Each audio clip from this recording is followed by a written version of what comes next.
Welcome to Be the Revolution podcast, presented by GM Revolution, a men's skincare line dedicated to helping them change the world. Hello there, and welcome back to the Be the Revolution podcast, presented by GM Revolution Men's Skincare. On our last episode, we were joined by Master Esthetician Lachelle Yulee, where we talked about what it means to be a man in the 21st century, and how the importance of skin health plays a part into that. Today we are joined by Sam Gegen, where again we talk about pushing the boundaries of all aspects of physical and mental health. By the end of the episode, you will walk away with actionable steps to prioritize all areas of your well-being. With that being said, let's get into the episode. Alrighty, well, welcome back to the Be the Revolution podcast, presented by GM Revolution, a luxury men's skincare line. Today we are joined by a great guest, Sam Gegen. He is passionate about all things health, mental health, physical health, and what Sam is doing, he's really pushing the boundaries of what it means to be healthy, what it means to talk about serious subjects that a lot of people don't talk about, which is relevant right now. GM Revolution, the month of November, it's Men's Health Awareness Month, and we're partnering right now with a company that, or with an organization that is pushing the boundaries of talking about men's prostate cancer as well. Zero cancer. So just a reminder to all the listeners, GM Revolution this month, we are giving 25% of all of our sales away to Zero Cancer to join the fight against prostate cancer. But Sam is right there as well. He's talking about serious subjects that men tend to brush under the rug. We talk a lot at GM Revolution about the concept of masculinity and what it means to be a man in this world today. So without further ado, Sam, please introduce yourself. Well, first I want to say thank you for having me. I'm really excited to be on this podcast with you, Michael. So I appreciate it. And hello, everyone. My name is Sam Gegen. I am a Midwest boy in approaching my mid 30s. Can't believe I said that out loud. And yeah, I love all things health and wellness. I'm from a small town. I've had, numerous struggles in my own life. And I firmly believe that those struggles have taught me a lot, have given me a lot of perspective, and, ultimately made me the person I am today.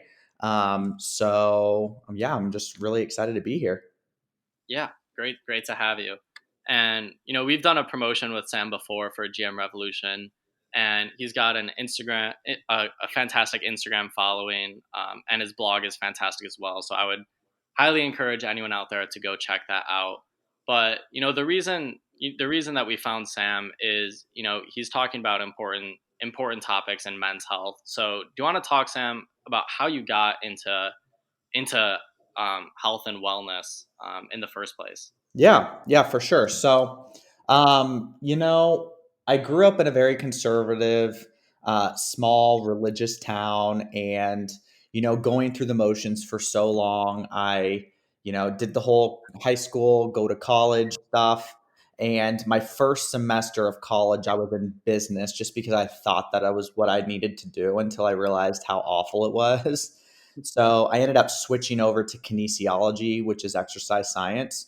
So that kind of started my wellness journey. I really love to work out. And I ended up graduating with a degree in kinesiology. So it's been a long journey of well over 15 years. One thing I also developed kind of simultaneously is this, and this is probably one of the pushing the boundary topics that you're bringing up, is I had a problem with alcohol. So I suffered from alcohol addiction. And so it was this weird, I love to party and binge drink and get really hammered, to I also love self-improvement and health and wellness. But they don't really go hand in hand together at all.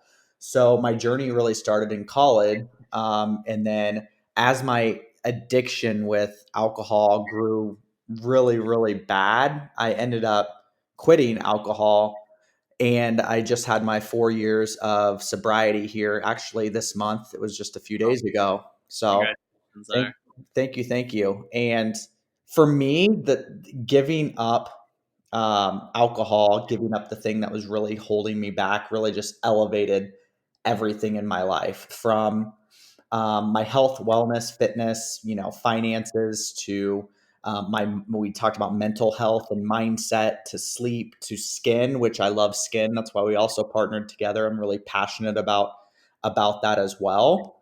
So if you look at the big picture of things, I've really been in the health and wellness field for a good 15 years.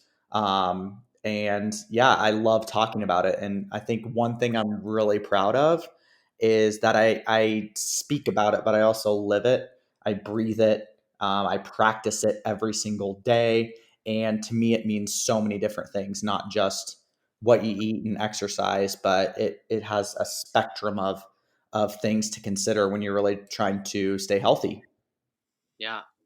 And as I hear you talk about that, it one thing that I kind of think of when it comes to when it comes to alcohol, when it comes to even personal fitness, you know, everyone says that everything's okay in moderation, Mhm. but those are two things that can definitely get out of control, and you can be running at 110%, and when you're trying to do both of them at the same time, something's going to give, something's going to happen, and one of them is going to take over. And so I mean, I commend you. 4 years this month, that's incredible, something to be proud of. And it seems like these days you're 110% committed to that personal fitness. Yeah.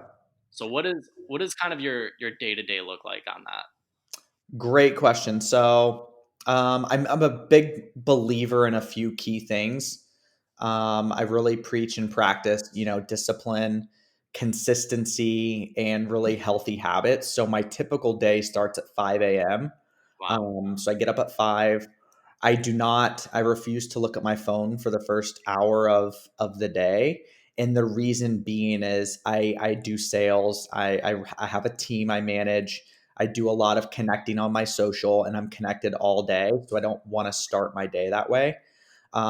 So what I do is I have my hot lemon water, grab my cup of coffee, and then I get my journal out. I write a few things I'm grateful for, and then I make a list of a few things to do today to kind of move me forward towards my goals. And then I just enjoy the morning and do a little bit of meditation, and then it's off to the gym. So I do usually an hour and a half workout. Weight training, I always do it fasted, so on an empty stomach. And then I have my first meal of the day around 8, go to work all day, get home, pack up my gym bag, do some more work, and usually the stuff on the side for the blog, the YouTube, social, emails, all of that stuff. And then I try and find some time at the end of the day to meditate as well, just to kind of keep my mind at peace. And then I usually hit the hay around 9 to 9:30, and then do it all over again. Wow. That's incredible. um, and I think a lot of people listen out here, they're just gonna like listen to this and be like, yes, like I want that so bad. And I mean, for me personally, like I've been waking up early this week, and by early I mean 6:30, and I'm still I check my phone right away. I know a lot of people do that, and it's just funny because I'll see that you've got a story up for the past hour. I'm like, how I feel like I'm waking up early. This guy's he's already awake. Yeah, I mean, my first instinct is to check my phone, but I make myself not, and I do it for me. I do it because I know I need time. I'm there for everyone all the time. Like my team at work depends on me, but so do people that reach out to me about, their problems with alcohol, or they loved a blog post, or they're commenting on my videos, and I respond to pretty much every single one of those. And I know firsthand that if you don't take care of yourself and protect your time, you can't take care of others. So I make it a really strong habit to not look at that phone. I've even put it in my kitchen and Yeah, bought an alarm clock for my right. bedroom. So it's not even like a temptation. Yeah, I that's awesome. Uh, I wrote a I wrote a personal blog. This is probably 2 years ago, but it's always stuck with me. Of the main concept behind it was that in my head, there's no better feeling than falling asleep once you've woken up, falling back asleep. But, that feeling only lasts 15 minutes until that alarm comes back on. And there's actually no better feeling than getting a head start, early start on your day. Mhm. And that stays with you for the rest of the day. Whereas you can have that small gratification of, getting to close your eyes again. But, Mhm. that only lasts 15 minutes. Very short term, right? Yep. Yeah. So I love what you said of I do it for me. You know, our we know what's best for us. And so I think that's going to be a line that I take with me after this of, this is for me. Yeah. Kind of going off of that, I know a lot of people and I fall victim to this as well. And now we're going into the holidays, we're going into the new year, and people make new year's resolutions every year. And personally, I go through phases of really into going to the gym every single day, and then something comes up. You miss one day and it turns into, oh, I haven't gone in 2 days. Can you talk about that discipline and just the importance of sticking to a routine? Yeah, absolutely. So I have, I believe in consistency, but I also believe in grace. So I'm not perfect by any means. I've missed workouts. I've eaten really badly before, and I do it, somewhat not frequently, but enough, and I think if you develop it into a habit and you're consistent with it and you pay attention to how it makes you feel, it goes a long way. Like, for example, when I work out, it's like I can't not work out now because it not only helps me physically, but it gets me in the right mind frame to really conquer the day. And I know if I miss it, I'm much more irritable. I'm not as productive. I like think about it before I do it, So it's like I know if I miss that workout, I'm going to be irritable. So now I only miss my workouts when I'm not working. So I usually take like Sundays off, or if I have a random day off during the week, I won't work out because I know I don't have to interact with my team. And if I plan it, I'm less irritable and less crazy about it. But I think what really makes the difference is doing it most of the time. You don't have to be 100% perfect, but you have to do it most of the time, and you have to do it consistently to really receive, the results that you're probably looking for. And I think one thing people don't do is they're just not patient. They're not patient with themselves. They're not patient with the results. I remember one of my friends one time asked me, how do I get my arms big like yours? I'm like, well, I've been working on these for 10 years. Yeah. So, it doesn't just happen. And you probably know that when as you're running a business and you're starting a business, you're not Gary Vaynerchuk overnight. You're just not, right? Yeah. Yeah. No, I completely understand that. I mean, this is so universal of, and it's so human that we all fall victim to it of, I go to the gym, I want those results. I start a business, I want to scale. It's and even, with skincare, it's like I want perfect skin right away. And I think it's because, you know, we see the end result in our head, and that's Yeah. all we see. And it's like we have step 1 and we see step 500, but we don't know what's in between. We don't know what that feels like. No one really talks about it. Gary Vee is not talking about, like day 30 of starting his company. You just see what he's at, 10 years down the line, what Sam's arms look like 10 years down the line. Uh, Yeah. yeah. Um, yeah, I think that patience is definitely the key factor there. And it, like I said, it's so universal for everything that we do. I agree. And one thing too, I've made like a commitment to social media is to show people a little bit of the pain, show people a little bit of the frustration because and the journey. I just posted on my story my first YouTube video, which was freaking awful. And then I just posted my 23rd video, and it's better. It's not perfect, Nothing will be perfect, but it is better.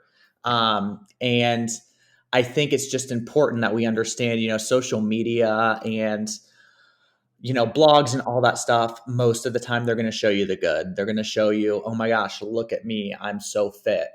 But you don't hear that they're waking up at 5 a.m. They're doing it every day. They're doing it when they don't want to. They're doing it on the holidays. They're doing it, making it work when they have a 12-hour workday. Like, that's the stuff that people probably need to hear to achieve the goals and the success they want, because what they're seeing is they're seeing the result. They're not seeing the path. They're not seeing the journey. And the journey is the part that leads you to the result. Right. Yeah. And I mean, even talking about in business as well, you know, we were talking before this, and just the ability to start something, because you're not going to get to day 500 if you don't start at day one. This platform we're talking on right now, this podcasting platform, it's awesome. But we're a young, growing company, and I hope when I look back at this, I'm like, wow, I can't believe I was talking to Sam over this. Like, in the future, I hope I'm flying Sam in to sit down in our recording booth to do this podcast. But Absolutely. like, that's the vision, but that's never gonna happen if you don't start somewhere. Absolutely. I mean, just saying that reminds me of several paths in my journey from, when I started my blog, I was on a very inexpensive, awful website. And then I eventually upgraded. You got to start somewhere, but, that's the key is starting. Yeah, yeah, I love that. So switching gears, going back to that 5 a.m. start. You say you start your day with some coffee and some meditation. I've picked up on that you're quite the coffee enthusiast. Hmm. Yeah. Guilty, very guilty of that. I'm drinking some right now and it's 4 p.m. So hopefully I can sleep tonight. Yeah, I love coffee. It's my vice. I don't put anything in it. It's just black coffee or black cold brew. Yep. Yeah, it hits the spot. This is slowly going to turn into a strictly coffee podcast. Uh, I no, I'm here that's for that. yeah, I could talk about it all day. I've got a coffee group chat, but I'm the same way. I started drinking coffee when I was working construction, over the summers growing up, and very early starts. And you're not drinking coffee for the flavor at that point. And so I told myself, if I'm gonna drink it, it's gonna be black. I To this day, I've never put cream or sugar in coffee, and I'm 2 cups a day every day. I love that. Yeah, I But can't do anything. yeah, going back to that, those early mornings of meditation, is it what are you doing? Are you sitting still just thinking? Are you writing? Or are you doing yoga? I know there's a million different ways meditation can exist. Yeah. So I think it depends on the person. Personally, I think you need to do with however you're wired. And for me, I am such an extreme, and this kind of relates to my problem with alcohol and everything is I'm a very addictive, extreme person, and I'm, like you said, committed. I'm committed to whatever I'm doing. So I know if I calm myself down and I just close my eyes and meditate and think about things that I'm grateful for, it's going to help set myself up for a really successful day, because I'm always thinking, what's next? Okay, I've accomplished this. Now what? And I don't want to be that person that's never happy. So I love to spend the first few minutes of the day thinking about the things that I have and being really grateful for them. Sometimes I did write them down. So I had like 3 journals. One's, for business, one was a gratitude journal, and one was my vision book. I've kind of combined it all into just my vision book. So usually I will write down, a few things I'm grateful for, as well as my list of to do things for the day. And then I'll just close my eyes and have a few moments to myself in the morning before the day starts. It's my favorite time of the day. Yeah, I love that. I love the aspect of of writing it down too. And my brain's always running 1,000 miles an hour. I always have trouble falling asleep at night just because my brain just doesn't turn off. And so one thing that's really helped me is, taking those thoughts and, making them concrete and writing them down, and getting to hold it. You get to look at it, you get to wrestle with your thoughts. I Uh, think I think too, I love writing it down, and here's why. I have an example. I have my book right in front of me. So I started this vision book in March when I started my YouTube, and it was kind of cool. It's kind of cool to read back some of the older entries because then you can go back and look at how you started. And I'm just looking at one from like the end of April where I was really excited to hit 100 subscribers on YouTube, wow. and how I have a few videos out, and now I have over 500 subscribers. So I think when you see that, you're like, wow, I am moving forward. I can go back and be like, I can't remember, or I can remember celebrating having 100 people subscribe to my channel. How cool is that? And now it's like, now I'm at 530. Like, how cool to see over a few months of hard work and consistency. Okay, I'm not where I want to be, but I'm moving in the right direction. Yeah, that's awesome.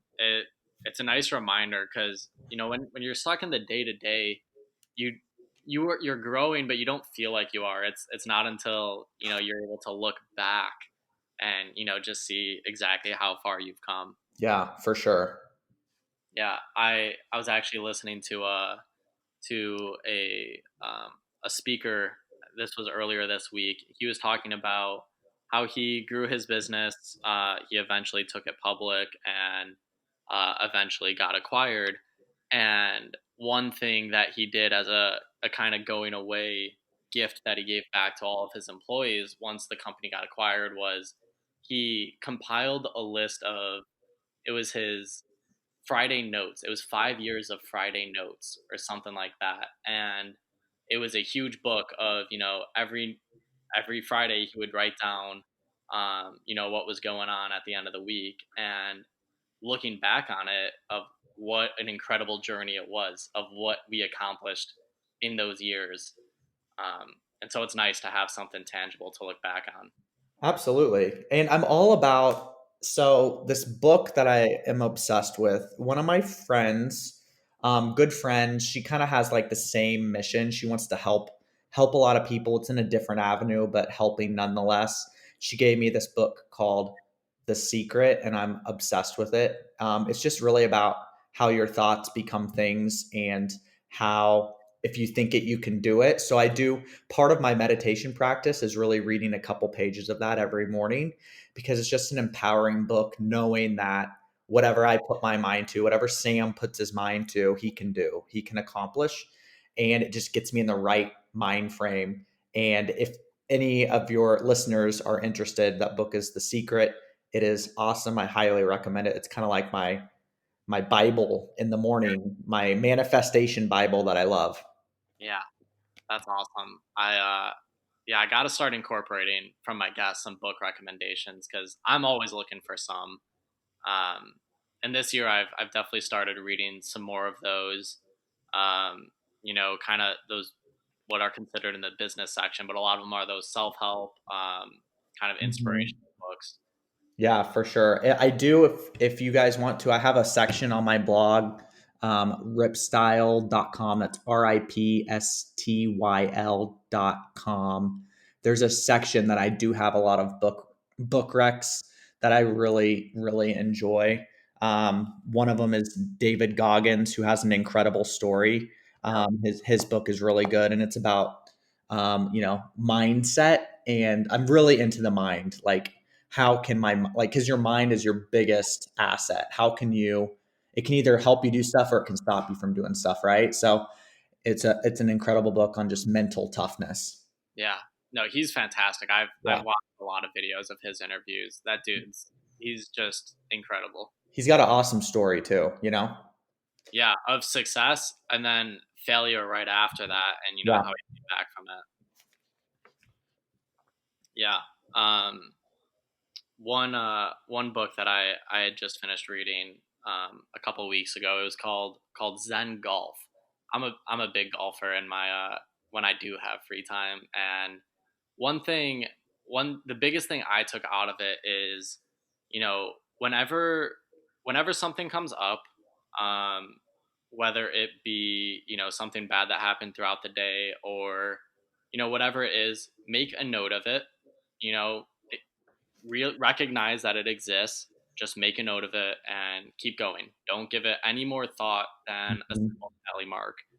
And one thing that I've been kind of struggling with is, I just lately just kept hearing myself complain a lot. And obviously, the state of the world is, if you think about it too much, you'll get depressed thinking about it. And I just heard myself complaining. And after reading the book, every morning in one of my little journals that I carry in my back pocket, I would write the date every morning and then start keeping tallies of every time I complained. And I would just write a tally after it. And the first day I was shocked of, how many I actually had. And as the days go on, um, they're almost all gone. I'll go days where I don't complain one time. And it's, keeping keeping a tangible thing that you can see, and you can see growth and see how you've changed, and it's a direct correlation of your own mental health. Mhm. Yeah, I mean, I'm a big proponent of perspective, and the reason I love the gratitude and all of that in the morning is it puts things in perspective. So if I catch myself complaining as well, it's like you have zero things, Sam, to complain about. Your life is going really well. There, you are here to help others and you have nothing to complain about. So stop it. And I think it's just really practicing that type of mental exercise, if you will, whatever your vice is, whether it's complaining, whether it's this isn't enough, that type of stuff. I think it's very important to be mindful of. Yeah. One thing I picked up on that you said is that the mind is the most powerful asset you have. It's the key to survival. Uh, Hmm. Talk a little bit about that. um I mean, it means exactly what I said, and I can relate it to anything. So I can relate it to even like people will ask me for like fitness or advice and stuff like that, and it's like, all of that starts with your mindset. Like you can't, like, you either want it or you don't. And for me it's like I don't know how to describe it. It's just like the book I was just talking about says, if you think it, you can do it. And one of the quotes in there is, your thoughts become things. So whether you're thinking great thoughts or bad thoughts, usually those thoughts, whether they're good or bad, are manifested. So if I think I'm going to get fit and I think I'm going to hit the gym and I keep it positive, you know what? It's going to happen. But if I'm setting myself up for failure, if I'm like, oh, I don't know if I can do this, or oh, I want this fast food or whatever. Now you're giving power to the alternative. You're giving power to not achieving, your fitness goals. So if you don't have your mind in the right place, it will be very challenging to accomplish really anything. And that's my opinion, and I stand by it. Yeah. And I think the word I that stands out to me when I hear that is, the word doubt. And Hmm. it's doubt is a reality of something we're all going to go through. And I mean, it's true in business too, of if you're working on something, and or even if you're working on in sales, and you're trying to get a new client and it's just not happening, the second that doubt creeps into your mind and you give it power, like the shot of landing that client is just out the window. Yeah. It's funny. I work with my team on that a lot. Someone will come up to me and be like, I'm like, what?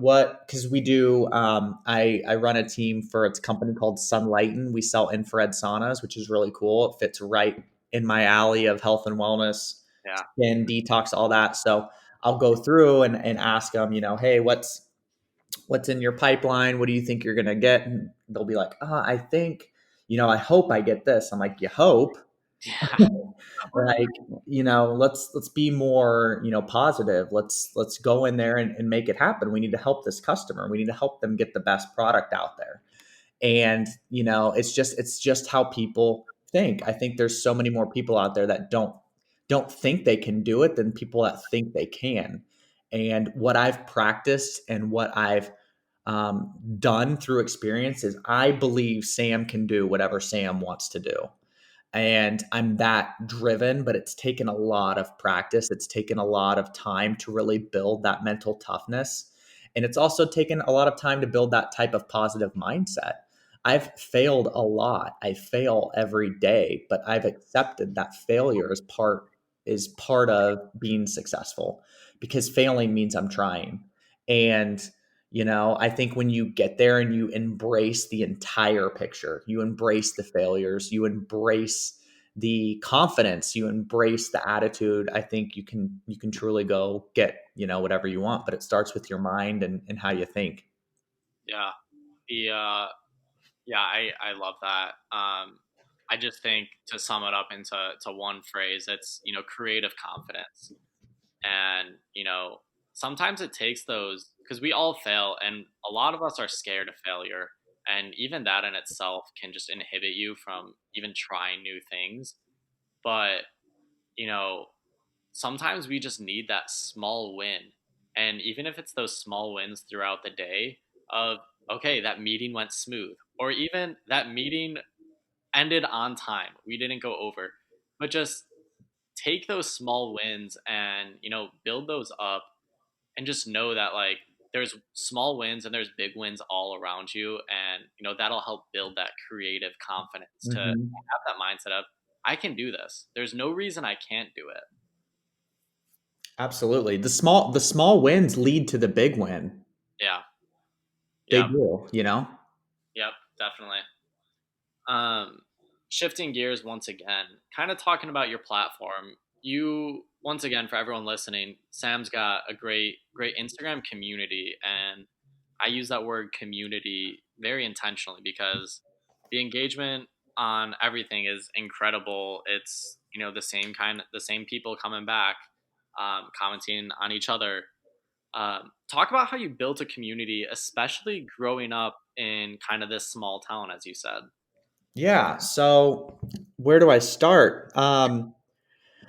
First, when I was growing up, I want to talk a little bit about this from the beginning. As you brought up at the beginning, and I wrote it down, was masculinity and all of that stuff. So I grew up in a small town, and just letting it out there, I was a closeted gay man for a very long time, but I also consider myself a masculine man. Mhm. And when I grew up, I had a big fear of, not being manly. And I wasn't. I was pretty feminine type, very high pitched voice. And all of that stuff I kind of developed into my own. And this confidence that I have now took a lot of time to like stop caring what people think and really come into my own authenticity.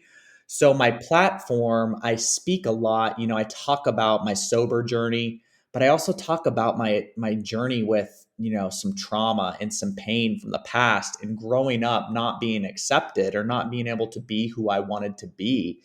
And my goal is a couple things with my platform, and really kind of what I want as my legacy, if you will, is I want to be one, the person that walks the walk.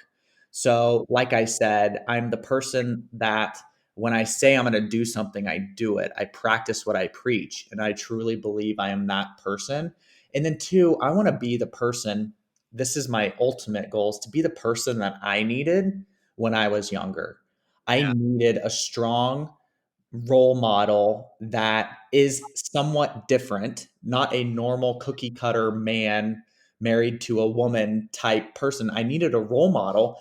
And to be frank, I needed someone that was in the gay community that didn't go out and party and drink and do drugs and all this stuff. And I'm not saying there's anything wrong with that. I'm just saying it wasn't for me. Clearly, I had to kick that lifestyle. But I think more of the LGBTQ community and more people in general need a positive, sober role model. And that's how I connect with the people that are within my community. And I show up. I show up when I'm tired. I show up when I'm not into it. I show up when I need a break, but I show up for them versus showing up for me because I know that they rely on seeing my stuff.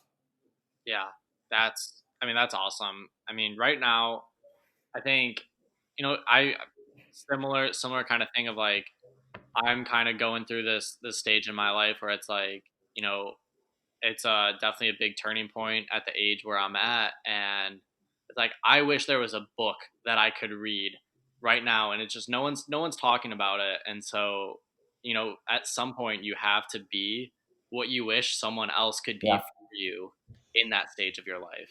They always, that quote, they always say, be the change you Yeah, want to be. And that's what I'm trying to live by. And that's what I'm living by for other people.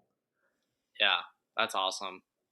Yeah. So Thank talk you. a little bit more about the community and what you're doing for them, and the just kind of how this community's embraced what you've put out.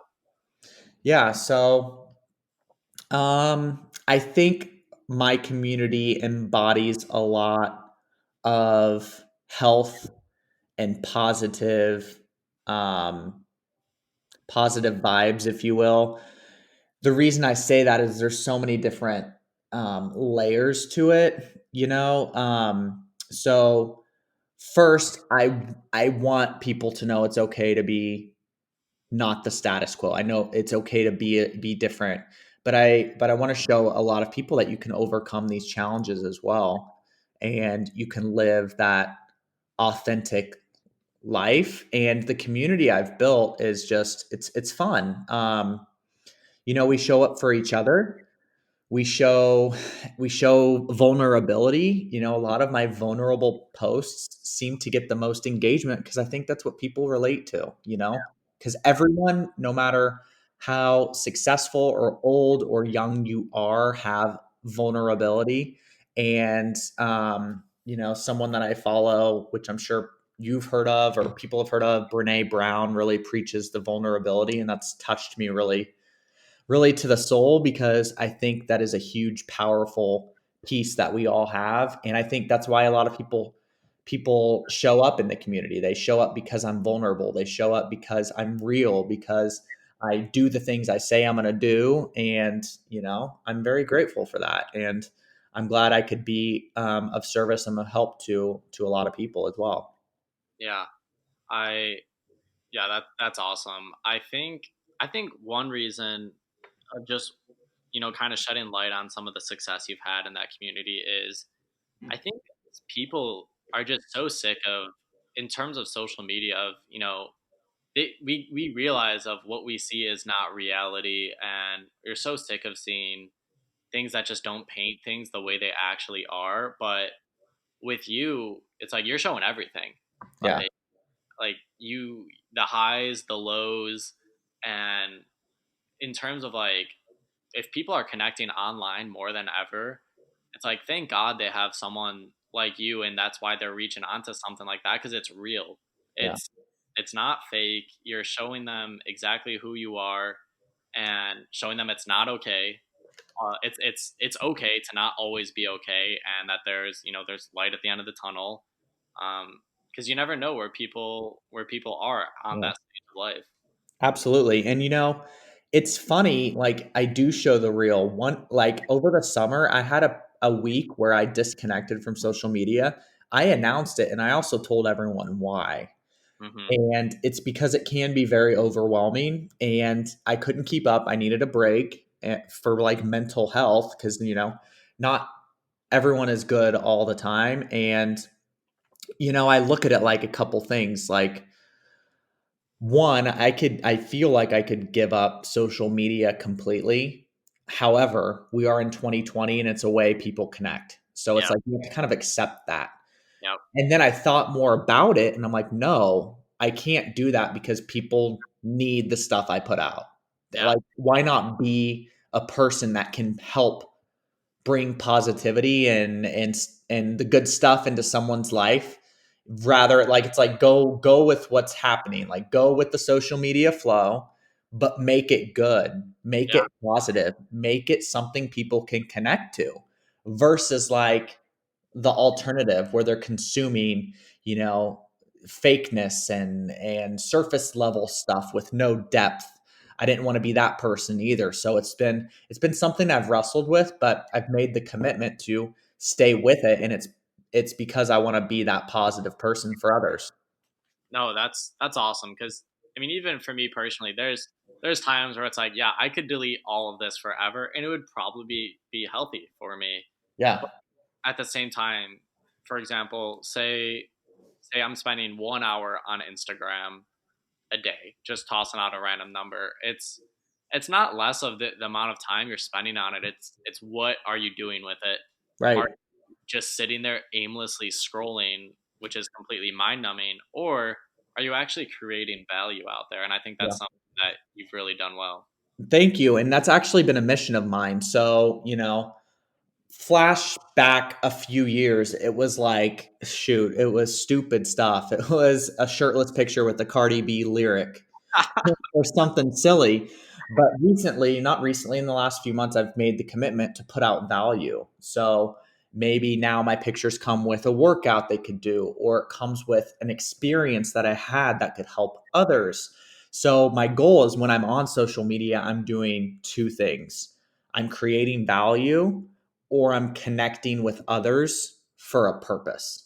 Mm, So it's not something that is spent. I'm too busy. You've heard my day. My day's crazy. time I'm for too busy to go there and just scroll through pictures and just mindlessly think. I'm always doing it with a thought and with, using my mind and mindfulness. It's not just, the aimlessly scrolling blinded by the Instagram.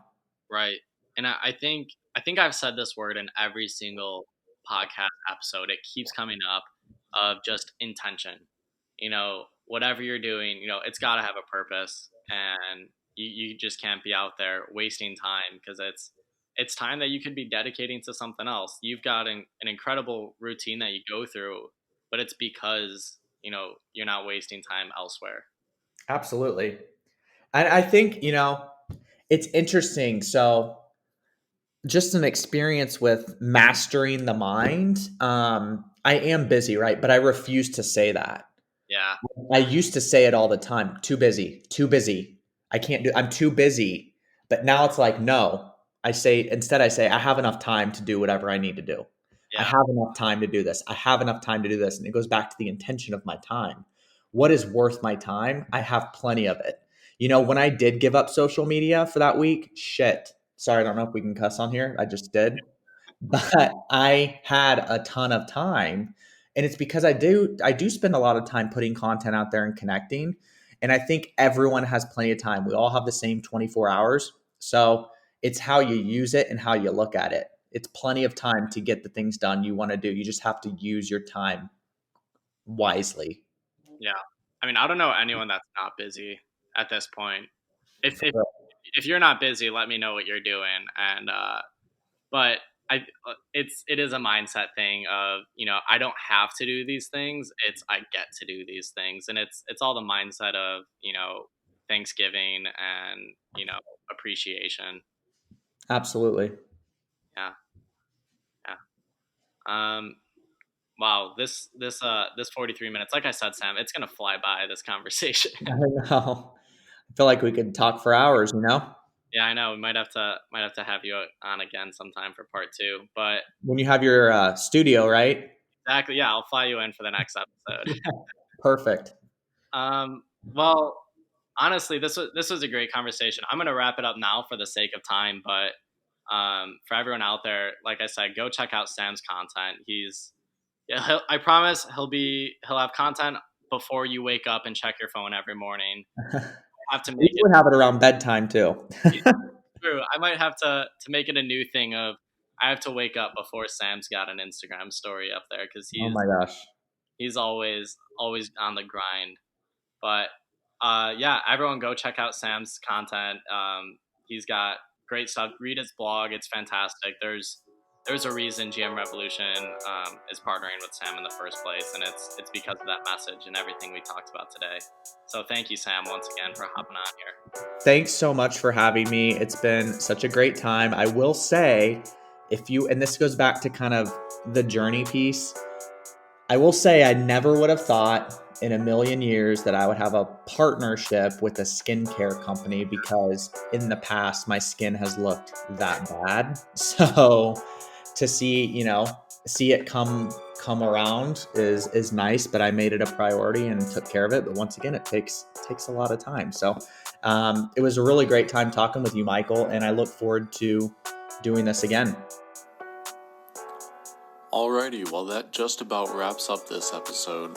We are so grateful once again for Sam for taking his time to come on the podcast and share his inspiring story. We hope you enjoyed this episode, and be sure to check out gmrevolution.com for any upcoming holiday specials. We are so thankful for all of you and look forward to seeing you on the next episode.